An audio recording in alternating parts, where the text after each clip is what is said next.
Ayan mga ka-sunrise, kung bakit ko po nasasabi na makakatulong po yung ating solar off-grid kung mag-i-invest po tayo, lalo na po yung mga tulad kong minimum wage earner. Para sa akin kasi mga ka-sunrise, kung tayo isang minimum wage earner at hindi na po tayo nagbabayad ng kuryente tulad ko, is malaking tulong na po para sa atin yon. So ito ay malalaan natin para sa pag-aaral ng mga anak natin dahil sa panahon ngayon napakataas po ng ating prime commodity. Kaya alam na po natin bilang isang minimum wage earner, danas ko po yan. Ang kagandahan lang po is libre po at wala po akong binabayarang monthly bills. Isang mapagpalang umaga sa atin mga ka-sunrise. Welcome to my YouTube channel, Sunny Solar TV. So for today's video, may nagre-request po sa atin na kung pwede daw po natin gawan ng demo yung ating solar off-grid. Ayan, kung paano ko daw po ginawa na very efficient. Ayan, so yun po yung kanyang request sa akin, kaya ginawan ko po siya ng full demo. Ayan, mula sa ating 5 volts, 12 volts at 220 volts. So, kung gusto mong malaman kung paano ko po siya ginawa, panoorin nyo po hanggang dulo. And then, pasalamat po ako sa patuloy na nag-subscribe at nanonood ng aking vlog patungkol nga po sa green electricity. Ganun rin, salamat rin po sa mga nagbabash po sa akin. Sabi nga nila, we cannot please everybody. Pero ako, para sa akin po, kaya po ako nagbablog ng renewable electricity is para makatulong po sa ating inang kalikasan at the same time para sa mga tulad kong minimum wage earners. So magsimula na po tayo mga ka-sunrise. Ayan mga ka-sunrise, magsimula na po tayo. I-flex na po natin yung ating solar off-grid. Ayan, para ma-flex ko po sa inyo kung gaano po siya pakinabang na wala na po tayong power interruption. So magsimula po tayo sa ating 5 volt system. Ayan. So dito sa ating solar off-grid, gumamit po tayo ng mga pan-charge ng cellphone na direct na lang po natin sa battery. So ito po, ang input po nito is 12 volts. Ayan, tapos pag na-insert mo na yan, i-connect mo yan sa iyong battery, is magkakaroon na yan ng 5 volts na output. So, itong charger na to, ang input voltage po nito is dalawa. Pwede po yan na 12 volts at 24 volts. Sa example, meron kang battery na dalawa, connected in series connection, 24 volts. So, pwede mo rin itong magamit. Ayan, as you can see, ayan, nag-charge po tayo ng cellphone. Ayan, charging po yung cellphone ng aking anak. Ayan. So, during harvest, ayan, nag-charge po kami. Tapos, kahit makulimlim mga ka-sunrise. Ayan. Tapos, so hindi lang yan yung ginagamit natin diyan. Nagcha-charge rin tayo ng power bank. Ayan, tulad nito, on po natin. Ayan. So, gumagana rin po. Na-i-charge na gagamit namin to pan-charge ng aming power bank at ng ating digital clock. Ayan. So, ang digital clock po natin, ang output voltage niyan is 5 volts. So, output, yung pinagsasource niya, pero ang input dito niya sa loob is 5 volts. So, hindi lang yan, meron din tayong air freshener na ang input niya guys is 5 volts. So, dito po yan connected. Ayan. Ayan, tinanggal ko po. Nagpo po yung ating air freshener para bumago yung bahay. Ayan. So, yan po yung aming 5 volt system. Mga ka-sunrise, dito po sa ating kwarto, meron din po tayong 5 volt system. Ayan, so ito po yung ating pinagkukuhanan ng ating 5 volt system, yung dati nating controller. Tapos meron po tayong mosquito repellent at meron po tayong digital clock na meron 3 mode. So, ang mode po nito is pwede siyang Bluetooth, pwede siyang FM, pwede siyang clock mode or digital clock. Ayan mga ka-sunrise. So, ito po yung ating 5 volt system. Ayan mga ka-sunrise, i-flex naman po natin yung ating 12 volt system o yung ating 12 volts load. So dito po sa ating solar off-grid, so meron rin po tayong 12 volt system. So yung ating 12 volt system, yung ating mga ilaw, ayan mga ka-sunrise, is 12 volts yan. At yung ating solar pan or DC pan. Ito po isang 12 volts na electric fan. Ayan. Ayan. So, 12 volts po yan mga ka-sunrise. Ayan.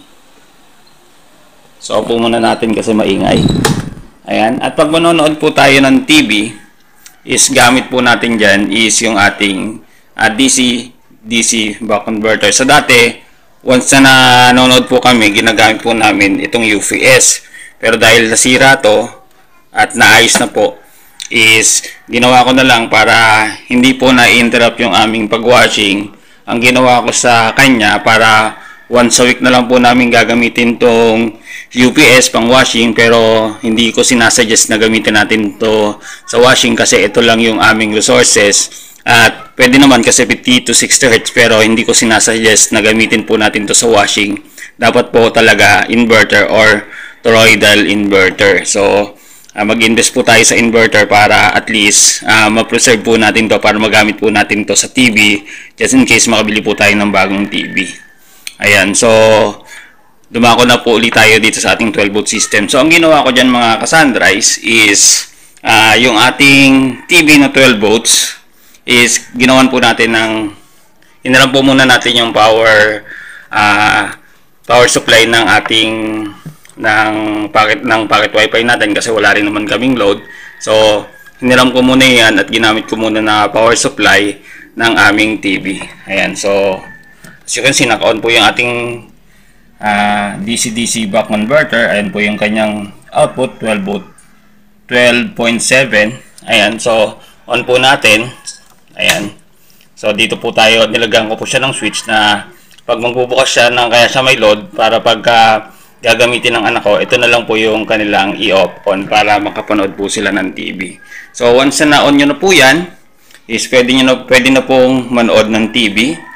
Ayan, meron pong green yung or red yung ating ilaw ng ating TV. Ayan, nag-working na po, TV Plus at yung ating Bluetooth speaker. Ayan. So on po natin. Ayan, tapos ilipat po natin. Ayan.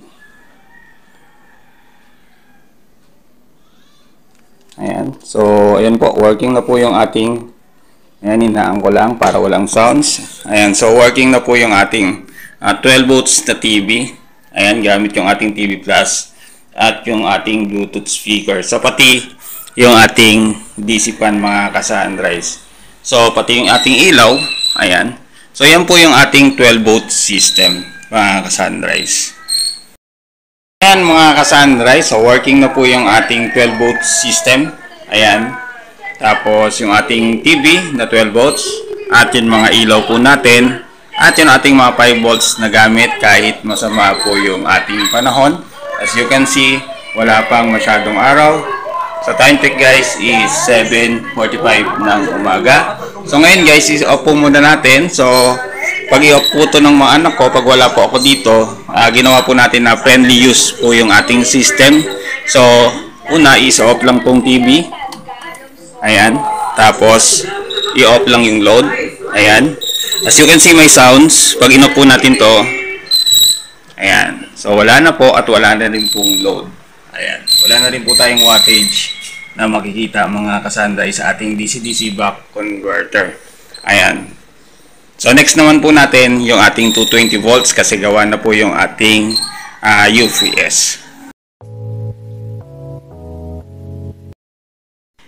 Ayan mga ka-sunrise, i-flex na po natin yung ating 220 volt system. Ayan. So dito po sa amin is ang ginaang source po ng aming 220 gamit po yung ating solar off-grid, yung ating 12 volts na UPS.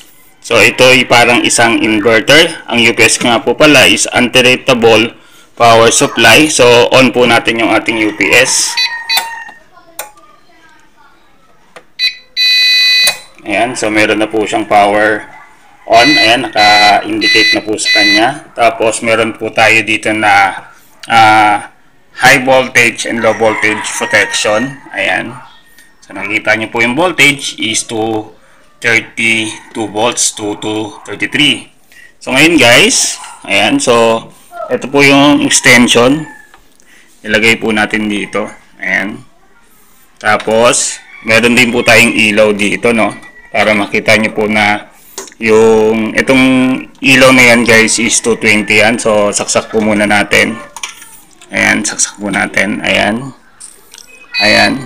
As you can see, ayan o, wala siyang ampere kasi mahina lang naman yung ilaw natin. So yung ating washing machine, ang input power po nito is, ayan, input power niya is 300 watts.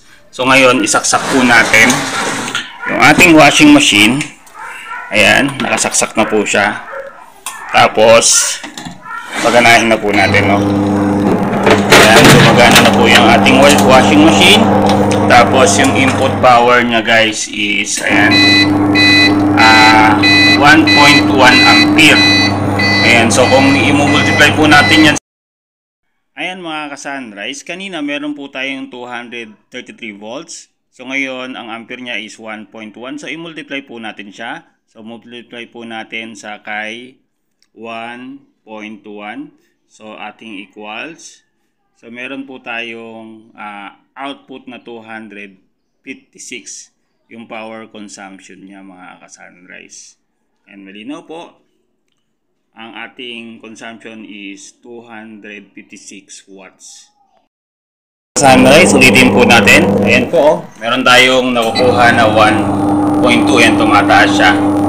And 1.2 yung pinaka-peak na pagkuha niya ng power. Ayan, 1.0. Pansin niyo po. Ayan. So, para maniwala po kayo na sa UPS lang po yan kumukuha, i-off po natin yung ating UPS. Ayan. Nag-off po na po yung ating UPS. Nag-off na rin yung ating load. Ayan mga ka-Sunrise, kung bakit ko po nasasabi na makakatulong po yung ating solar off-grid kung mag-i-invest po tayo, lalo na po yung mga tulad kong minimum wage earner. Para sa akin kasi mga ka-Sunrise, kung tayo isang minimum wage earner at hindi na po tayo nagbabayad ng kuryente tulad ko, is malaking tulong na po para sa atin yon. So ito yung malalaan natin para sa pag-aaral ng mga anak natin dahil sa panahon ngayon napakataas po ng ating prime commodity. Kaya alam na po natin bilang isang minimum wage earner, danas ko po yan. Ang kagandahan lang po is libre po at wala po akong binabayarang monthly bills. So kung nagustuhan nyo itong video to, please like and share and subscribe na rin po kayo sa aking YouTube channel. Maraming salamat po sa inyong panonood. God bless po sa inyong lahat.